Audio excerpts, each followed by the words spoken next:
Allegations of racial profiling by police. It's in the news across the country. It's a sensitive subject here on the Suncoast.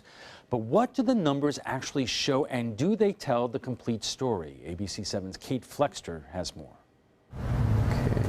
When Manatee County's NAACP President Rodney Jones requested data from the Bradenton Police Department, he began to crunch the numbers. It made me a little uneasy. It sent up an immediate red flag because the numbers just didn't add up. Jones received 10 years worth of traffic citation information broken down by race. The department reported a total of about 57,000 citations. But when the totals for each race were added up, it left more than 8,000 citations unaccounted for. It was a similar situation for written warnings over the last 10 years, where more than 1,500 were also unaccounted for, leaving Jones to wonder why. To the discerning eye, that appears as if someone, either by accident or intentionally, actually added to those numbers to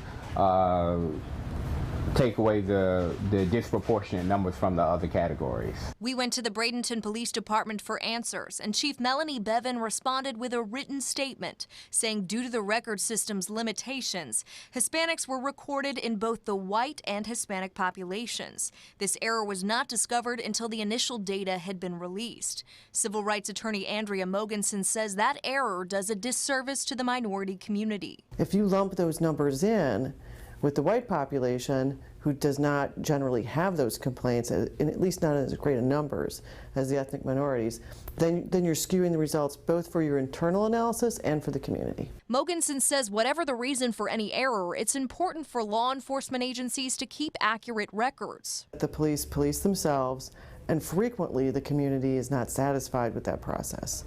It also raises suspicion, maybe sometimes justified, maybe not, but self-policing is always going to lead to suspicion. USF criminology professor Dr. Fawn No has been sifting through records from the Bradenton Police Department for more than a year after the public defender's office asked her to take a look at the data. When she began to go through the records, though, she says she noticed a trend. There were citizens with very obvious Hispanic last names, but they were labeled or the race were indicated as white. Dr. No says with the current tension between law enforcement agencies and minorities across the country, it's especially important that agencies keep accurate records and make that information easily accessible to the public. It's one way to, again, build trust, to build positive relationship between the police agency and the community, especially the minority neighborhoods. Jones says he's hoping for the best, but slowly losing that trust in the department. Maybe their systems are a little antiquated and maybe they need to be updated, I'm not sure. But something needs to happen, because what it brings into question, like I said yesterday, is if that report was bad and that report wasn't validated, what else have you sent out that is inaccurate as well?